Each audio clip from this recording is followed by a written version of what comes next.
আজকের বিষয় গোপনাঙ্গের বিচ্ছিরি গন্ধ দূর করার 7টি সহজ ঘরোয়া উপায়। গোপনাঙ্গের বিভিন্ন ব্যাকটেরিয়াল, ভাইরাল বা ফাঙ্গাল সংক্রমণ, হরমোনের ভারসাম্যহীনতা বা অপরিষ্কার থাকার জন্য গোপনাঙ্গ থেকে দুর্গন্ধ ছড়াতে পারে। তাই কখন সচেতন হবেন এবং কিভাবে যোনি এলাকা পরিষ্কার পরিচ্ছন্ন নিট অ্যান্ড ক্লিন রাখবেন তা আজকে এই অতি গুরুত্বপূর্ণ ভিডিও থেকে জেনে নিন। গোপন অঙ্গের দুর্গন্ধ মহিলাদের বিব্রত করে তোলে। লজ্জায় অনেকেই এই সমস্যা শেয়ার করতে পারেন না।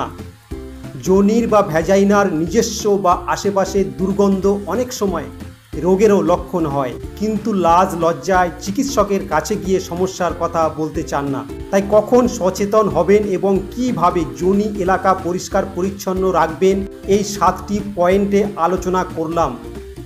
ভিডিওটির কোনো অংশ স্কিপ বা বাদ না দিয়ে পুরো ভিডিওটি মনোযোগ দিয়ে দেখতে থাকুন।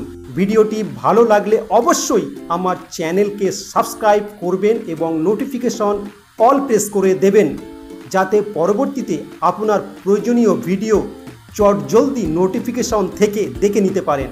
নাম্বার 1, পরিষ্কার পরিচ্ছন্ন থাকুন। প্রতিদিন ঈষদুষ্ণ জল দিয়ে গোপনাঙ্গ পরিষ্কার করা জরুরি। এতে গোপনাঙ্গের আশেপাশে থাকা ব্যাকটেরিয়া, ছত্রাক বা ফাঙ্গাস পরিষ্কার হয়ে যাবে। অনেক সময় বিভিন্ন ছত্রাক ঘটিত সংক্রমণের জন্যও গোপনাঙ্গে আষ্টে গন্ধ ছাড়ে। জল দিয়ে পরিষ্কার করার পর অবশ্যই শুকনো তোয়াল বা সুতির পরিষ্কার কাপড় দিয়ে গোপনাঙ্গ মুছে নিন। নাম্বার 2, সাবান বা সুগন্ধি পণ্য এড়িয়ে চলুন। গোপনাঙ্গে ডাক্তারের বা আমাদের পরামর্শ ছাড়া কোনো রকম প্রসাধনী ব্যবহার করবেন না। ক্ষারযুক্ত সাবান বা অ্যালকালাইন সোপ সম্পূর্ণরূপে এড়িয়ে চলুন, যেমন ডাব, ডেটল, স্যাভলন ইত্যাদি যে সমস্ত ক্ষারযুক্ত সাবান আছে এই সমস্ত সাবান এড়িয়ে চলুন। এর বদলে আপনারা যে অ্যাসিডিক সোপ আছে সেগুলো আমি আমার স্ক্রিনে কিছু ছবি দিলাম, সেই সমস্ত সাবান ব্যবহার করতে পারেন। এছাড়া বাজারে যেসব ভ্যাজাইনাল ওয়াশ পাওয়া যায় সেই সব সুগন্ধি পণ্য এড়িয়ে চলুন। বাজারে প্রচুর ভ্যাজাইনাল ওয়াশ পাওয়া যায়, সেই সমস্ত ভ্যাজাইনাল ওয়াশও কিন্তু বেশি ব্যবহার করা উচিত নয়। যোনি এলাকা মাত্রাতিরিক্ত পরিষ্কার করার প্রয়োজন নেই।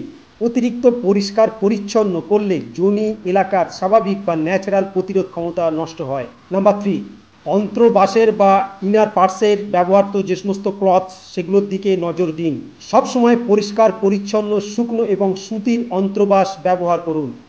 অন্ত্রবাস যেন সবসময় সুতির বা কটনের হয় সেদিকে অবশ্যই ভালোভাবে খেয়াল রাখতে হবে। আঁটোসাঁটো অন্ত্রবাস এড়িয়ে চলুন। এই ধরনের আঁটোসাঁটো অন্ত্রবাস পড়লে ঘাম হলে গোপনাঙ্গে সংক্রমণ ও দুর্গন্ধ তৈরি করতে পারে। সুতির অন্ত্রবাস গোপনাঙ্গ শুষ্ক রাখে এবং বিভিন্ন সংক্রমণের ঝুঁকি কমায়। নাম্বার 4, পর্যাপ্ত জল পান করুন। দিনে 8 থেকে 10 গ্লাস জল পান অবশ্যই প্রয়োজন, অর্থাৎ 2.5 থেকে 3 লিটার জল শরীরে জমে থাকা সমস্ত টক্সিন বা ক্ষতিকারক পার্টিকেল বাইরে বেরিয়ে যায়। এতে শুধু গোপনাঙ্গের নয়, মূত্রনালীরও সংক্রমণের বা ইনফেকশনের ঝুঁকিও অনেকাংশে কমে যায়।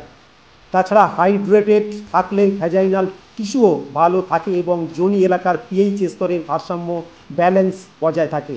নাম্বার 5, ঋতুস্রাবের বা পিরিয়ডসের সময় সচেতন থাকুন। ঋতুস্রাবের দিনগুলোতে একটু বেশি ঝুঁকি পোহাতে হয় মহিলাদের। এই সময় সংক্রমণের ভয় সবথেকে বেশি থাকে, তাই সঠিক মেনস্ট্রুয়াল পণ্য ব্যবহার করুন। নির্দিষ্ট সময় অন্তর ন্যাপকিন পরিবর্তন করুন। পাশাপাশি প্রতি সেক্সে বা যৌন মিলনের বা সহবাসের পর গোপনাঙ্গ অবশ্যই ভালোভাবে পরিষ্কার করুন। নাম্বার 6, সুরক্ষিত যৌন মিলন। যৌন রোগে আক্রান্ত হলে গোপনাঙ্গ থেকে দুর্গন্ধ ছড়াতে পারে, অর্থাৎ সেক্সুয়ালি ট্রান্সমিটেড বিভিন্ন ডিজিজ হয়, সেই সমস্ত ডিজিজ থেকে সাবধানে থাকুন। তাই সেফ বা সুরক্ষিত যৌন মিলন জরুরি। যৌন মিলনের সময় সম্ভব হলে কন্ডোম ব্যবহার করুন।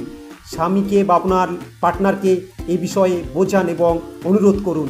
নাম্বার 7 এবং লাস্ট, নজর দিন ডায়েটে। যোনি এলাকার স্বাস্থ্য বজায় রাখতে হলে ডায়েটেও নজর দেওয়া অতীব জরুরি। খাদ্য তালিকায় বা ডায়েটে টক দই, আপেল, আনারস, গ্রিন টি, লেবু বা ভিটামিন সি জাতীয় ফল রাখুন। মূত্রনালীর ও যোনি এলাকার সংক্রমণ এড়াতে ক্র্যানবেরির জুসও খেতে পারেন।